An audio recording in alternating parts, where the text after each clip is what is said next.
Interestingly, not interestingly, consequentially, Donald Trump has been running on, we can't trust our elections. 2020 was stolen, can't trust it. Now it seems like he's also running on, you can't trust our courts. They're all corrupt, and Democrats can't prosecute Republicans. And other members of the Republican Party are piling on to that. To this, Tim, except for the former governor of Maryland, notably. Does the Republican Party, do they have any regret? Will they have any regret for I'm serious, for attacking yet another institution, yet another way in which this country functions? I mean, we don't function well right now, and it is only getting worse. Why do they believe that it's okay to do this? What bargain are they making? Yeah. Well, I hope they have regret, but there's no sign of any regret. I mean, we're almost a decade into this now, Katie. You and I have been doing this since 2015. And the line keeps getting further and further away. Every time you think, well, that's got to be the line, it gets crossed, and you wonder how you could ever have drawn a line. Yeah. I remember when we were on the campaign trail together, and we were like, he called him low-energy Jeb. Oh, that's norm-breaking. Yes.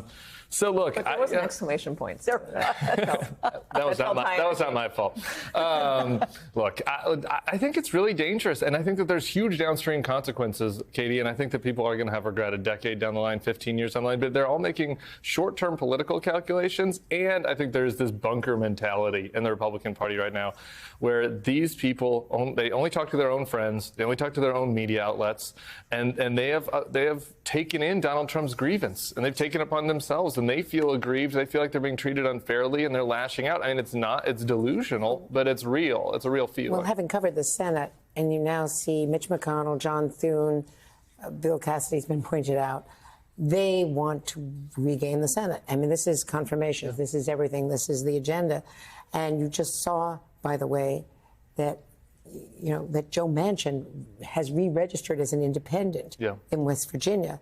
That could be the pivotal case. I mean, we realize that he's running up against Jim Justice, and he's got a real problem there. So he's now disavowing the Democratic Party, which is kind of creating a reality that.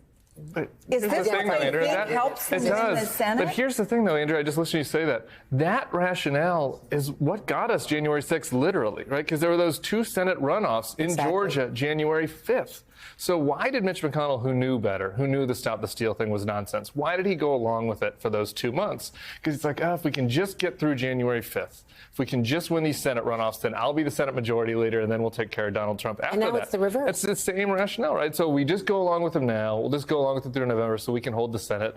Then that justifies these attacks on our system. But you can see there are downstream consequences of those kinds of attacks on the system you can't predict. Let me just suggest that there is a downstream consequence that's not so downstream, that the city of Kharkiv is at risk right now of falling to the Russians.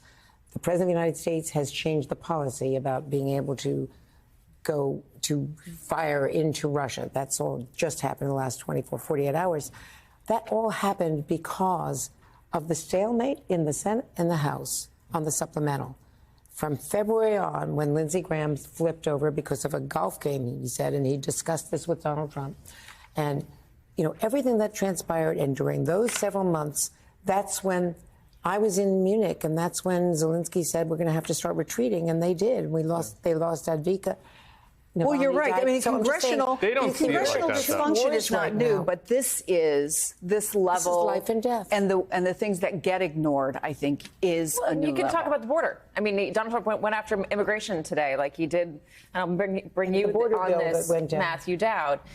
He started his campaign going after immigration. He's still doing it today. There was a fix in Congress. Maybe it wasn't perfect, but there was an attempt to fix what is happening at the border, to slow down the stream of immigrants that are crossing. It gave President Biden the power to close the border. This is what Republicans wanted. It was a bill that leaned Republican. It didn't go anywhere because Donald Trump got on the phone with Republican lawmakers and put it out on Truth Social, made it clear that he didn't want it to go anywhere.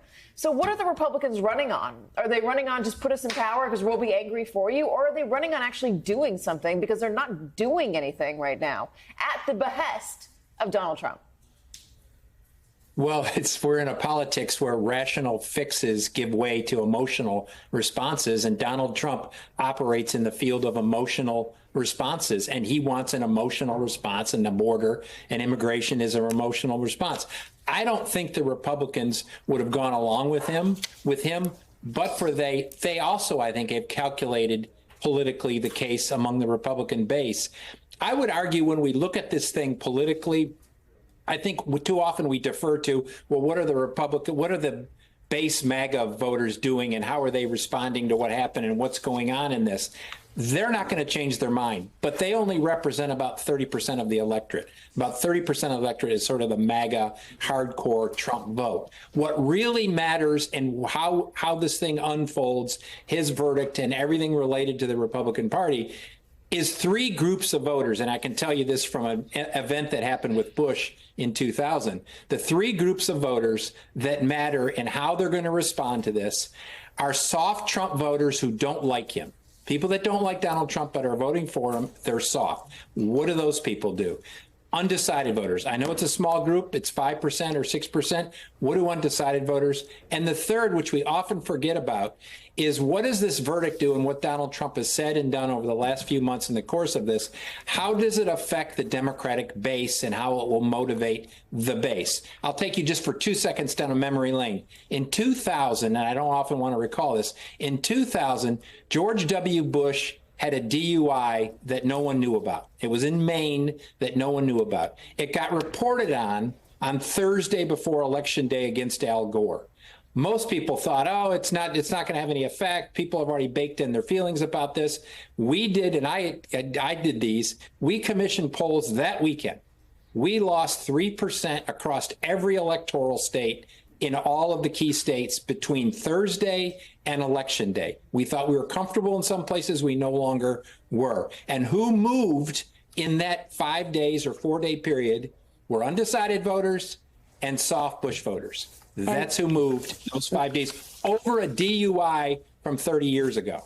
And I'll just point out that when Jim Comey came out on the Sunday before the election with another reminder like, well, that last minute, 11 days earlier laptop thing, that was not a deal, so it's okay.